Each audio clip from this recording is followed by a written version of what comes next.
Hello again, everyone. I'm back again to share a little bit about me. I'd really like to get this over with and just move on. It's not something I really like to think about or focus on. This is, my past.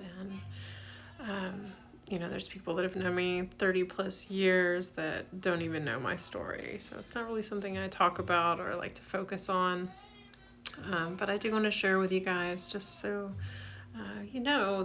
kind of what I've had to overcome in this lifetime.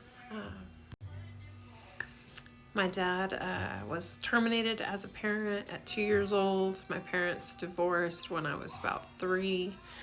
My dad was physically, emotionally abusive. He was controlling. He tried to my mom a couple times, as well as threatened me with the same. He kidnapped me a couple times. He tried to sell me once. He was abusive to his mother as well. But yeah, he was terminated as a parent. We basically fled, and eventually, when I was about 4, changed our names and basically lived in hiding until I think I was about 11 years old. I found out he had passed away, and he'd been dead for like over a year before I even found out about it. And then it was more of a relief than, I was sad. It was just a relief that I felt like we didn't have to run anymore. Yeah, by the time I was 6 years old, I pretty much figured out that, so my mom was a single parent, but when I was 6 years old, thankfully she never remarried. She was actually married 5 times, by the way. My dad was the 5th. I have a half brother and sister that were born from the first marriage, and luckily I didn't have to endure that after my dad. So yeah, my mom was mentally ill. I figured that out about the age 6 or so to some degree. I knew there was something really wrong.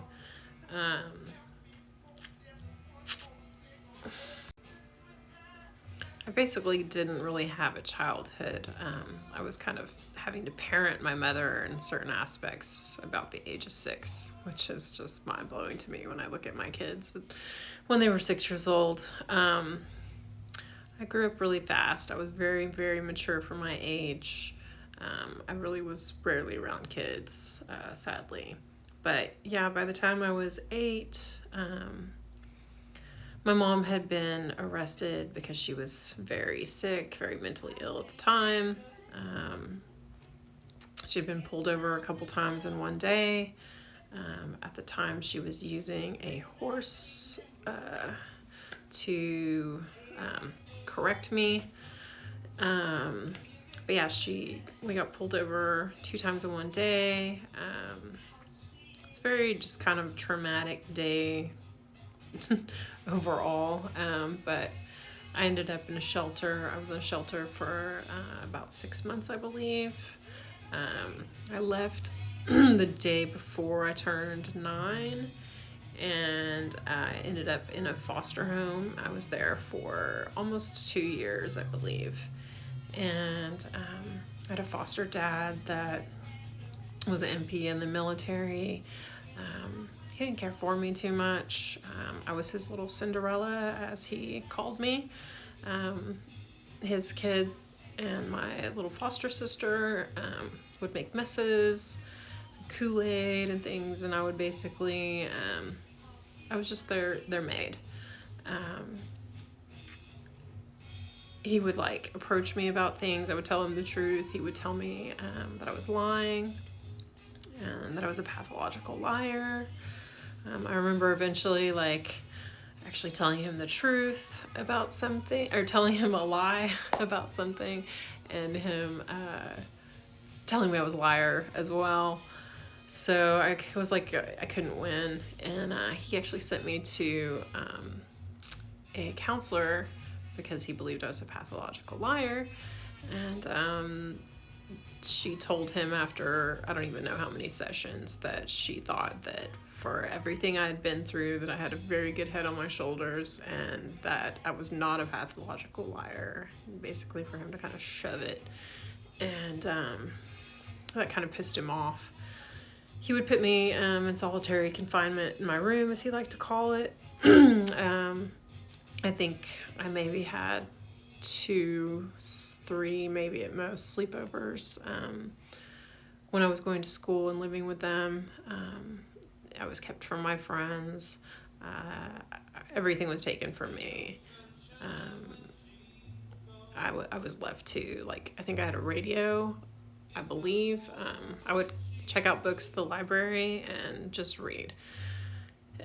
So, thankfully I had an amazing caseworker who literally kept me sane during that, and she knew what I was enduring and going through, and she was trying really hard to find me another foster home. She eventually did. It took almost 2 years because of my age. Everybody only wants babies and cute little kids, and they were nice, they were fine. And then I think I was there maybe 6 months, and then I was finally able to go home. My mom had been out of the hospital for a really long time already. She was, taken to the mental hospital after she was arrested. And so yeah, I went home. Things were better. I tried to adapt to just my new life. I hadn't ever been to public school until the foster home. I was in private school. I was also homeschooled. My mom was very religious. I just realized that I completely skipped over what kind of happened at the age of 6 when I realized my mom was actually mentally ill. Or something was seriously wrong with her. She had taken me to Mexico for hurricane relief, as she liked to call it. She wanted to be a missionary, and she had spent some time there in the 70s with her. She had hitchhiked there with her dog and her boyfriend at the time, and they had a hurricane, and she wanted to go there. And so we took a carload of stuff, mostly junk, and took it to Mexico. And I realized pretty quick something was really wrong with my mom. She believed that someone was watching her. We were being watched. Anyways, she eventually ended up getting arrested. I honestly don't remember exactly how that happened. I think it was so traumatic, I don't remember. And then I ended up being picked up by a caseworker who was an American man, and he tried to SA me. Luckily, he stopped when I asked him to. And then I ended up in the shelter for like a night, I believe, and then I ended up at the American Consulate's house, which was kind of amazing. But I stayed with them for a very long time until we had someone come back and get us. But going back to where I was, sorry to backtrack like that. So when I came back, my mom was just kind of a zombie. She was on so many psych meds, and she wasn't the same person. She was just miserable. It was horrible to see, honestly. And I just tried to be happy and enjoy being a kid. Luckily, I had a really good friend that I just had so much fun with. We laughed and had a great time all the time. I'm really grateful for that, because that kept me sane.